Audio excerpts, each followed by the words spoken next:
아멘. 이 시간 우리 옆에 분들과 이렇게 한번 인사하도록 하겠습니다. 사랑합니다. 축복합니다.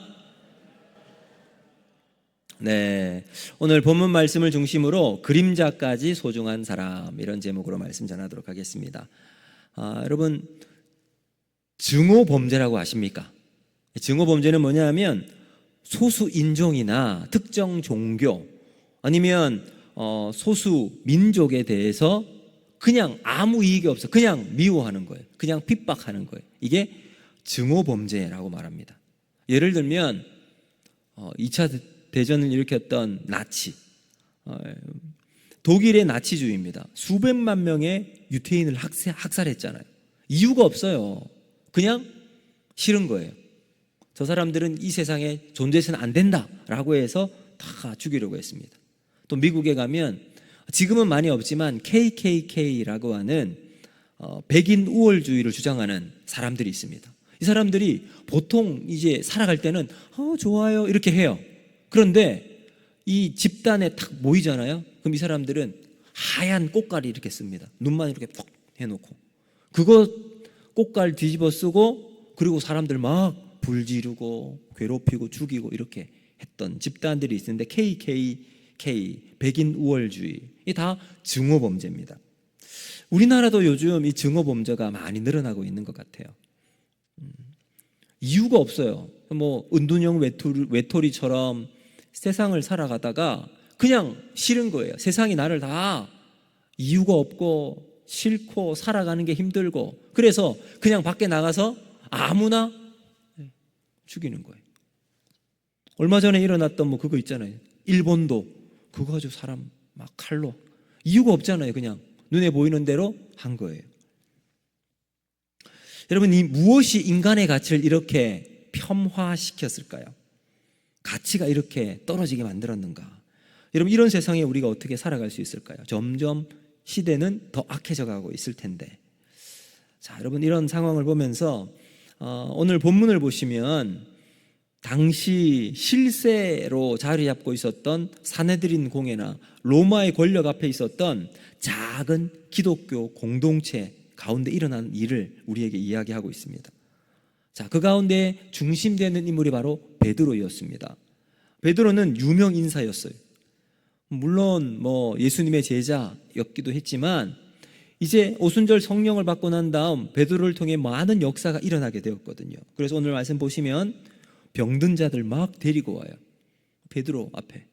그래서 심지어 베드로의 그림자만 닿아도 사람들이 낫겠다 이런 믿음이 생기게 되었습니다. 그러면 이런 베드로의 영향력이 커져 나가는 것을 경계했던 사람이 누굴까요? 바로 유대인 종교 지도자들이었습니다. 자, 그러면 여러분, 이런 상황 속에서 당시 역사를 움직이고 있었던 사람은 분명히 사내들인 공회나 로마의 권력이라고 생각할 수 있지만 성경은 그들이 아니라고 이야기하죠. 누가 세상을 움직여 나가고 있습니까? 하나님 앞에서 믿음으로 살아갔던 아주 작은 소수의 초대교회 공동체였습니다. 그렇다면 그들을 움직이는 진짜 힘은 어디에 있는가? 오늘 말씀을 통해서 한번 살펴보도록 하겠습니다. 첫 번째는 뭐냐면 그들은 기도하는 공동체였다라는 사실입니다. 자, 우리 12절 말씀을 같이 한번 읽어보겠습니다. 12절 말씀 같이 읽습니다. 시작. 사도들의 손을 통하여 민간의 표적과 기사가 많이 일어나매. 아멘. 네, 여기까지. 네. 여러분, 이 이야기는 사실은 4장 30절에 사도행전 4장 30절에 이들이 하나님께 기도합니다. 하나님, 우리가 손을 내밀면 병이 낫게 하고 표적과 기사가 거룩한 종 예수의 이름으로 이루어지게 하옵소서. 이렇게 기도합니다. 그랬더니 여러분, 오늘 여기 12절에 나온 것처럼 사도들의 손을 통해서 표적과 기사가 많이 일어나게 됐습니다. 뭘까요? 기도 응답이 그들을 통해서 나타나게 된 겁니다. 자, 여러분, 세상을 이기는 변화의 능력은 어디서 나올까요? 기도에 있는 줄로 믿습니다. 여러분, 사람의 생명을 소중하게 여기고 살리는 능력도 기도를 통해서 나타나게 되는 거죠. 우리가 지난 시간에 살펴보았던 초대교회가 승승장구했잖아요. 오순절 성령의 역사가 일어나고 사람들이 막 있는 물건을 서로 통용하고 너나 할 것 없이 다 나눠주는 정말 그야말로 유토피아를 꿈꾸던 그런 공동체였어요. 그런데 거기에 한 사건이 일어났죠. 아나니아와 삽비라. 아나니아 삽비라가 자신의 밭을 판 값으로 사도들의 발 앞에 내놓는데 전부를 팔았습니다. 전부를 가지고 왔습니다. 사실은 절반만, 조금만 냈는데 그것이 빌미가 되어서 그들이 죽음을 당하게 됩니다. 이것이 초대교회가 큰 경종이 되었겠죠. 이것으로 초대교회 가운데 큰 위기를 맞게 되었습니다. 그런데 이 위기를 극복할 수 있는 힘이 어디 있었는가? 바로 기도에 있다라는 겁니다. 기도를 통해서 다시 그 위기를 극복하게 되었습니다. 여러분, 우리도 마찬가지인 것 같아요. 삶의 위기와 어려움의 순간 우리는 사람 찾아갑니다. 법을 이렇게 찾아나갑니다. 해결이 될까요? 될 수 있어요. 그렇지만 온전한 회복과 능력은 나타나지 않습니다. 어떻게 일어날까요? 기도할 때 그 문제들이 해결될 줄로 믿습니다. 위기를 극복하는 힘은 기도에 있습니다. 그러므로 여러분, 우리는 뭘 해야 될까요? 기도해야 할 줄로 믿습니다. 여러분, 날마다 하나님께 기도하고 새벽에 기도하고 저녁마다 기도하고 기도할 때 하나님이 역사하시는 믿음의 공동체가 되는 거죠. 이 초대교회는 바로 기도의 능력을 경험했던 공동체였다라는 겁니다. 또 두 번째는 뭐냐면 예수님이 임재하시는 공동체였습니다. 자, 여러분 14절에서 16절 우리 쭉 살펴보았는데 거기는 이제 기사와 표적에 대한 구체적인 내용이 쭉 기록되어 있습니다. 거리에 베드로가 지나갈 때 혹시나 병이 나을까 싶어서 거리가 그냥 아예 병원처럼 사람들을 병든 사람 딱 메고 올라와 가지고 데리고 와서 거기에 요를 깔아놔요. 침대를 갖다 놓고. 그래서 베드로가 지나가면 그 그림자라도 탁 닿으면 사람들이 벌떡벌떡 일어나고 병이 낫는 역사를 꿈꾸면서 그 자리를 지키고 있었어요. 자, 근데 여러분, 이것은 누구가 연상됩니까? 예수님 아닙니까? 내 친구가 병든 자기 친구를 위해서 예수님께 지붕을 뚫고 그걸 내리잖아요. 침대를 내려서 병든 친구를 낫게 했던 그 일들이 떠오릅니다.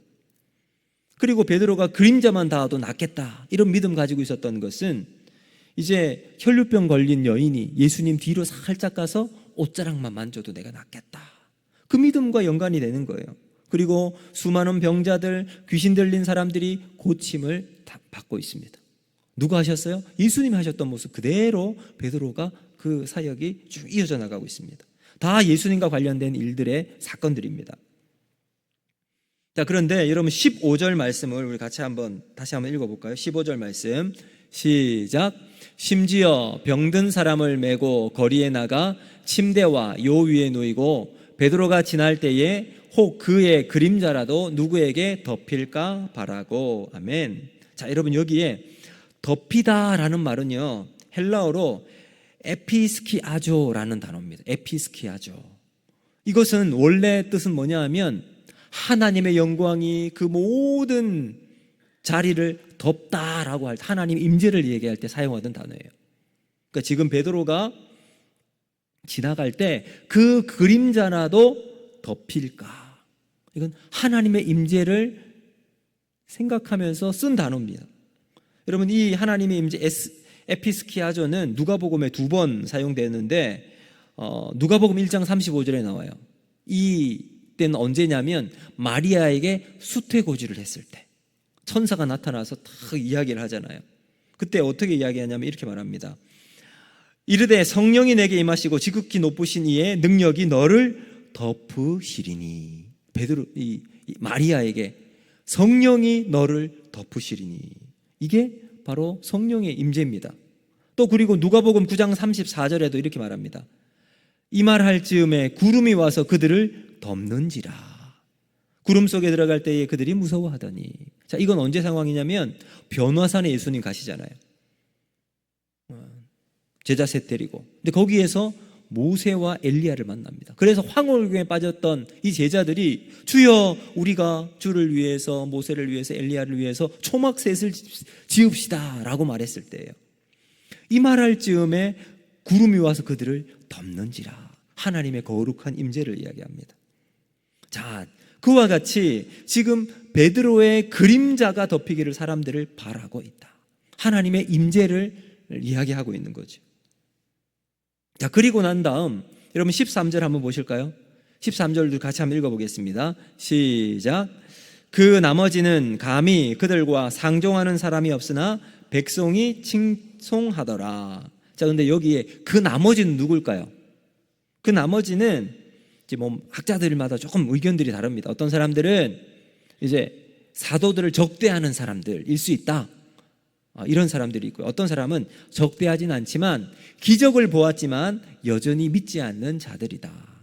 저는 이제 후자라고 생각이 됩니다. 보니까요, 공동 번역을 이것을 이렇게 설명을 했습니다. 잘 들어보세요. 그러나 다른 사람들은 신도들의 모임에 끼어들 생각을 감히 하지 못하였다. 그러면서도 백성들은 그들을 칭찬하였다. 무슨 말일까요? 여러분, 그 놀라운 기적을 보았고, 야, 저 사람들은 뭔가 다른 사람들이다 라는 것을 인정을 했어요. 그리고 난 다음 칭찬을 합니다. 예수님이 그 공동체 가운데 임재하시니까 진짜와 가짜를 구별할 수 있다는 말이죠. 하나님의 임재를 경험한 사람은 그 공동체 안에서 다르다는 거죠. 여러분, 가짜는 진짜 가운데 있을 때 잘 구분이 안 갑니다. 근데 어느 순간 드러나게 될까요? 예수님의 임재가 있을 때, 그때 비로소 드러나게 됩니다. 무서워서 눈도 마주치지 못할 정도로 그때는 피할 수밖에 없겠죠. 예수님께서 가라지비 하신 적이 있잖아요. 씨를 다 뿌렸는데 근데 싹이 나기 시작합니다. 근데 보니까 가라지가 듬성듬성 나기 시작하는 거예요. 제자들이 묻습니다. 주님, 그 일꾼들이 이야기하죠. 저거 다 뽑아버릴까요? 놔둬라. 왜 놔둡니까? 추수 때에 한꺼번에 다 내가 정리하겠다. 추수 때가 언제일까요, 여러분? 예수님 말씀하신 추수 때는 다시 이 땅에 주님 오실 날을 말하고 있습니다. 완전한 임재의 날, 재림의 날. 믿는 자들은 천국으로 올라가는 소망과 기쁨을 이제 현실로 받아들이는 날이에요. 그러니 영광의 날이죠. 근데 믿지 않는 자들은 그야말로 절망과 좌절과 죽음의 날일 겁니다. 자, 예수님이 임재하시면 그때 진짜 가짜가 확실히 구별이 되게 되는 거죠. 그러므로 여러분, 우리는 예수를 믿는 우리는 예수님이 우리 가운데 함께 하시면 우리의 삶에 진정한 기쁨과 놀라운 하나님의 은혜를 맛보고 살아갈 수 있게 되죠. 자, 여러분 혹시 이런 적 없으십니까? 운전을 하고 가면서 볼일 때문에 전화를 했는데 전화 통화를 하고 있었어요. 근데 뒤에서 갑자기 불이 번쩍번쩍 하면서 이 경찰차가 팍 뒤에 따라오는 거예요. 속으로 야, 큰일 났다. 덜컥 가슴이 절렁 내려앉는 겁니다. 아유, 봤구나. 그래서 이제 막 경찰차가 옆으로 쭉 지나가면 괜히 그냥 막 아무것도 아닌 척 그냥 하고 갈 때가 있습니다. 자라보고 놀란 것은 소뚜껑 보고도 놀라게 되는 거죠. 자, 이 뭐 때문에 그럴까요? 내가 좋은 일, 아무런 잘못을 하지 않으면 전혀 무섭지가 않아요. 경찰이 내 옆에 지나가면 고맙게 여겨질 거예요. 아유, 수고하시네. 참, 또 잘 나라를 지키기 위해 사고 있구나. 이런 마음이 들 겁니다.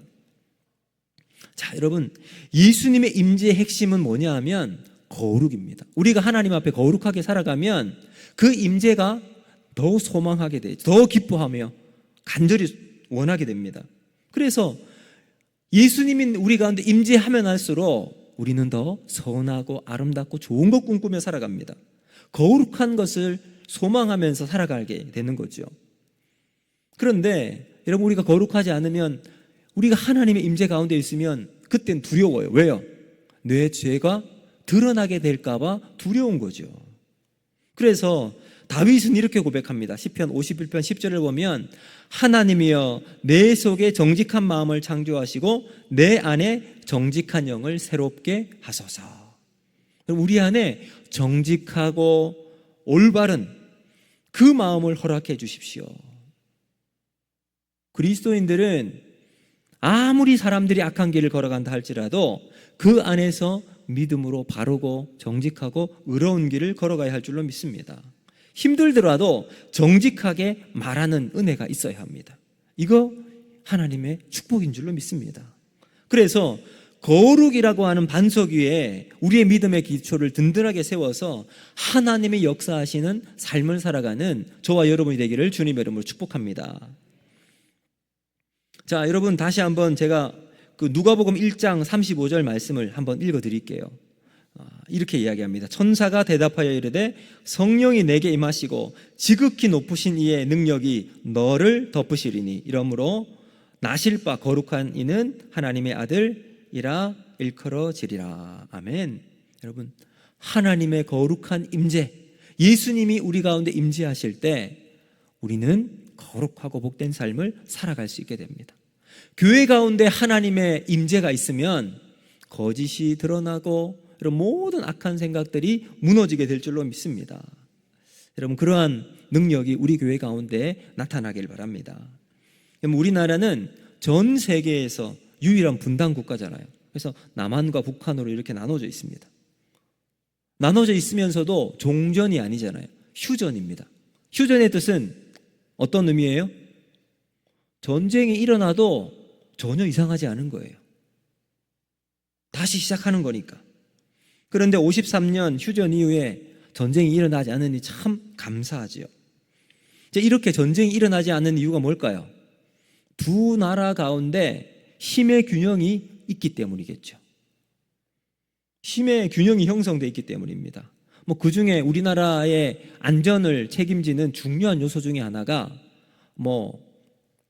미군이라고 하는 이게 큰 요소일 겁니다. 미군이 우리나라를 딱 주둔하고 있으면서 또 오키나와나 어디죠? 또 다른 있잖아요. 미국령. 거기에 군사가 주둔해 있어서 여러분 언제든 전쟁이 발발하면 바로 이렇게 딱 우리를 지원해 줄 수 있으니까 든든한 누군가가 함께 있는 것은 큰 힘이 됩니다. 그와 마찬가지로 하나님이 우리와 함께 하시는, 그래서 하나님의 임재 가운데 우리의 삶 속에 하나님의 능력과 은혜를 덧입고 살아가는 복된 삶이 우리 모두에게 있기를 주님 여러분 축복합니다.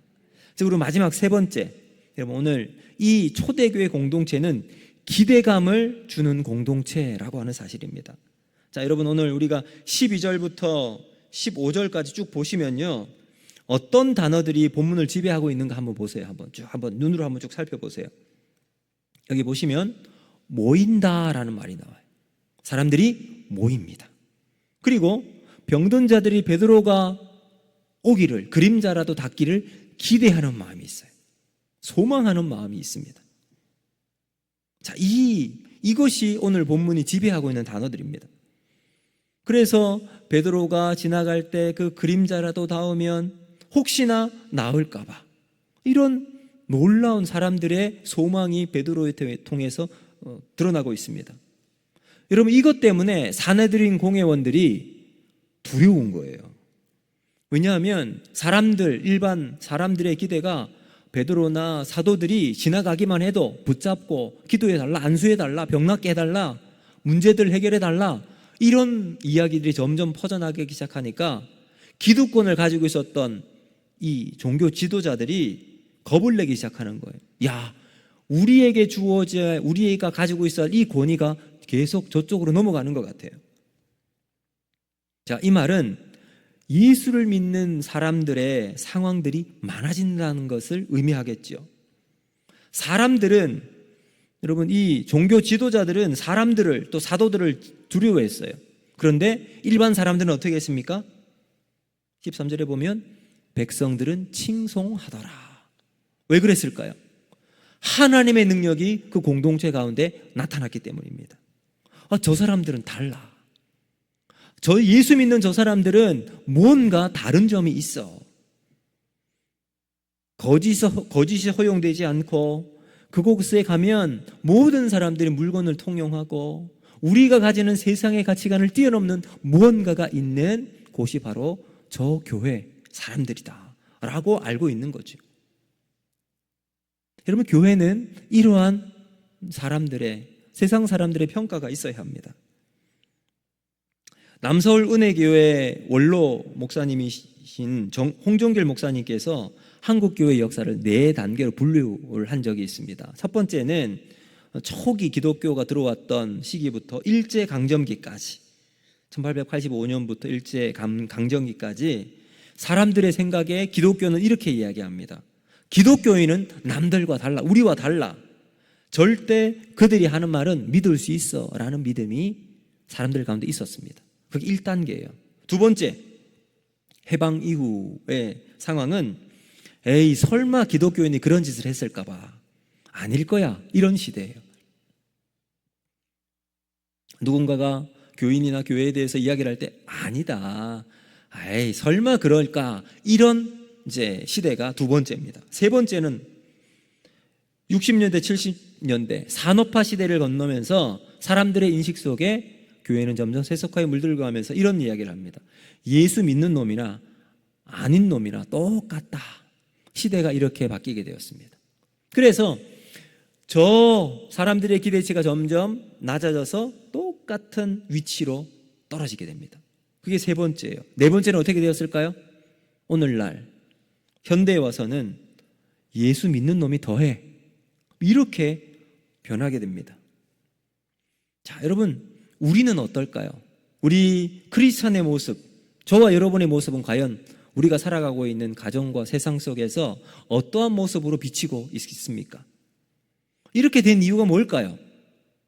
당연히 복음, 예수님께서 우리에게 주신 그 아름답고 놀라운 능력 있는 그 생명을 우리가 다 잊어버리는 거예요. 그 생명보다, 그 복음보다 내가 살아가고 있는 여기에서 내가 다 만나는 이런 뭐 돈, 복, 권력에만 강조되면서, 요 최근에 여러분 우리 뭐 이런 대통령 탄핵과 하며 관련된 이런 일들을 보면서 교회가 얼마나 정치와 결탁을 하고 있었는지 낯이 부끄러울 정도로, 사람들에게 차마 기독교인이라 교회 다닌다고 말할 수 없을 정도로 그렇게까지 교회가 사람들에게 인식이 전락되고 말았습니다. 복과 권력과 결탁하고 있는 모습이 어쩌면 그것이 당연한 결과일지도 모릅니다. 문제는 세상이 이렇게 어렵고 두려워도 세상 사람들이 우리에게 기대하지도 묻지도 않는데 심각함이 드러나고 있다는 겁니다. 여러분, 우리가 그 교회의 위치를 회복하는 삶을 살아가야 할 줄로 믿습니다. 어떻게 회복할 수 있을까요? 하나님 앞에 기도하는 겁니다. 하나님 앞에 다시 한번 복음 붙들고 살아가는 길에 있을 줄로 믿습니다.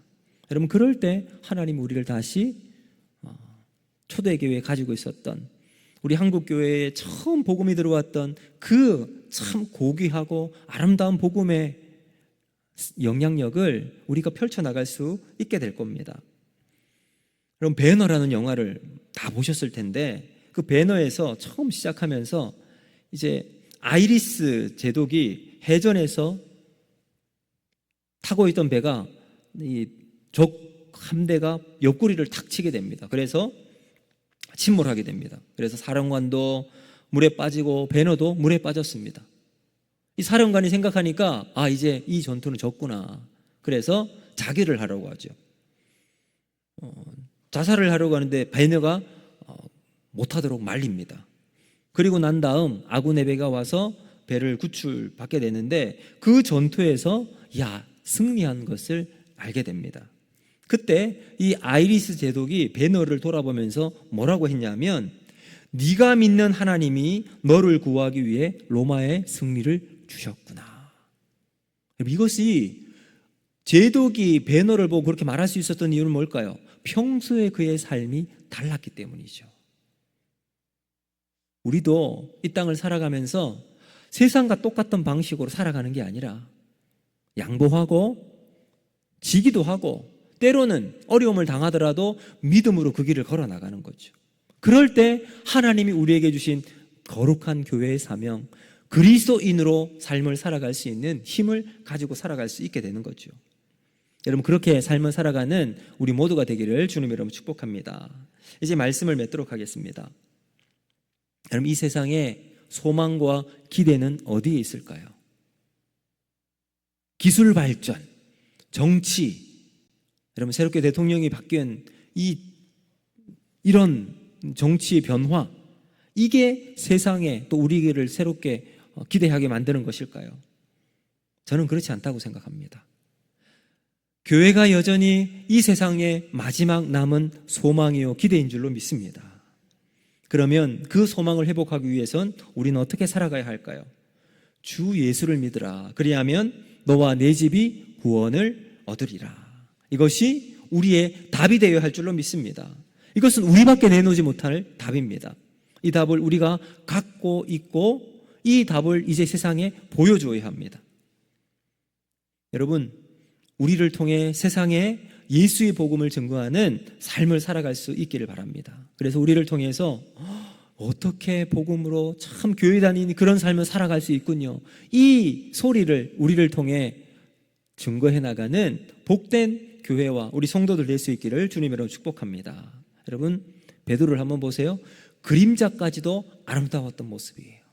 그림자까지도 사람들에게 소망을 주었던 사람이었습니다. 여러분, 우리도 그러한 그리스도인의 본질과 또 정체성을 회복하여 하나님이 기뻐하시는 그러한 교회와 우리 성도들 될 수 있기를 주님으로 축복합니다. 자, 오늘 이 말씀을 기억하시고